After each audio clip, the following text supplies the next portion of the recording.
પ્રયાગરાજમાં ચાલી રહેલા મહાકુંભ દરમિયાન ઉત્તર પ્રદેશના મુખ્યમંત્રી યોગી આદિત્યનાથે તેમના કેબિનેટ મંત્રીઓ સાથે ત્રિવેણી સંગમમાં પવિત્ર ડૂબકી લગાવી। સ્નાન પૂર્વે કેબિનેટની બેઠક મળી હતી, જેમાં અનેક વિકાસ કાર્યોને મંજૂરી આપવામાં આવી છે।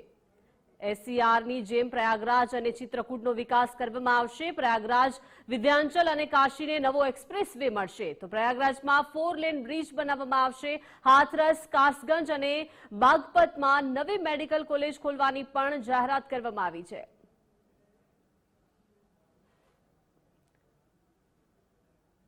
તો મુખ્યમંત્રી યોગી આદિત્યનાથ સહિત 54 મંત્રીઓએ આ મહાકુંભમાં ચાલી રહેલા ઉત્સવમાં જે છે તે આસ્થાની ડૂબકી લગાવી છે। વિવિધ વિકાસ કાર્યોની મંજૂરી આપવામાં આવી છે। પ્રયાગરાજમાં 4 લેન બ્રિજ જે છે તેને પણ બનાવવા માટે મંજૂરી આપવામાં આવી છે। આજે 31 લાખથી વધુ શ્રદ્ધાળુઓએ મહાકુંભમાં સ્નાન કર્યું છે અને મુખ્યમંત્રી યોગી આદિત્યનાથ સહિત 54 જેટલા મંત્રીઓ તેમની સાથે સ્નાન કરવા માટે પહોંચ્યા હતા અને વિવિધ કેબિનેટની આસ્થાની આ ડૂબકી જોવા મળી। વિવિધ વિકાસ કાર્યોને મંજૂરી આપવામાં આવી છે। સીએમ યોગી આદિત્યનાથ સહિત 54 મંત્રીઓએ પવિત્ર સ્નાન કર્યું છે, આસ્થાની ડૂબકી લગાવી છે। કેબિનેટ બેઠકમાં નવી ધાર્મિક સર્કિટ અંગે પણ મંજૂરી જે છે તે આપવામાં આવી છે। 7 જિલ્લાઓને સમાવતા વિસ્તારમાં વિકાસ જે છે તે કરવામાં આવશે।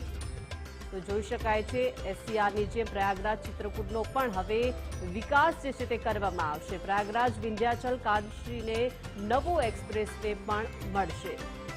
તો આ સાથે જ હાથરસ, કાસગંજ અને બાગપતમાં નવી મેડિકલ કોલેજ ખોલવાની પણ તેમણે જાહેરાત જે છે તે કરી છે। પ્રયાગરાજમાં ચાલી રહેલા મહાકુંભ દરમિયાન ઉત્તર પ્રદેશના મુખ્યમંત્રી યોગી આદિત્યનાથે તેમના કેબિનેટ મંત્રીઓ સાથે ત્રિવેણી સંગમમાં પવિત્ર ડૂબકી લગાવી। સ્નાન પૂર્વે કેબિનેટની બેઠક મળી હતી અને આ બેઠકમાં અનેક વિકાસ કાર્યોને મંજૂરી આપવામાં આવી છે। એસસીઆરની જેમ પ્રયાગરાજ અને ચિત્રકૂટનો વિકાસ પણ જે છે તે કરવામાં આવશે।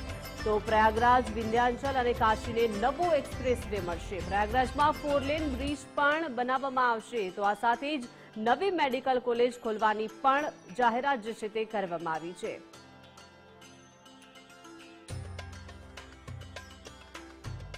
તો પ્રયાગરાજમાં મહાકુંભ જે છે તે ચાલી રહ્યો છે।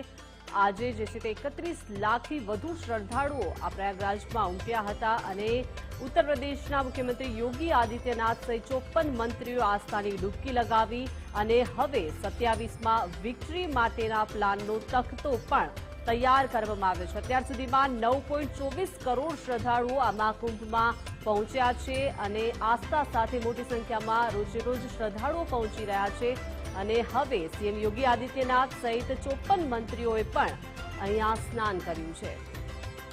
તો પ્રયાગરાજમાં ચાલી રહેલા મહાકુંભ દરમિયાન મોટી સંખ્યામાં શ્રદ્ધાળુઓ ઉમટી રહ્યા છે, ત્યારે ઉત્તર પ્રદેશના યોગી આદિત્યનાથ પણ તેમના કેબિનેટ મંત્રીઓ સાથે આજે પહોંચ્યા। ત્રિવેણી સંગમમાં પવિત્ર ડૂબકી જે છે તે લગાવી છે અને આ સ્નાન પૂર્વે કેબિનેટની બેઠક મળી હતી, જેમાં અનેક વિકાસ કાર્યોને મંજૂરી આપવામાં આવી। મહત્વનું છે કે આ મહાકુંભમાં અત્યાર સુધીમાં 9.24 કરોડ શ્રદ્ધાળુઓ જે છે તે ઉમટ્યા છે અને આજના દિવસમાં 31 લાખ જેટલા શ્રદ્ધાળુઓ ઉમટ્યા છે અને આજે ઉત્તર પ્રદેશના યોગી આદિત્યનાથે સ્નાન કર્યું છે। તેમના કેબિનેટના 54 મંત્રીઓ સાથે પહોંચ્યા અને પૂજા પાઠ કર્યા અને ત્યારબાદ સ્નાન કર્યું છે। સ્નાન પૂર્વે કેબિનેટની બેઠક પણ મળી હતી।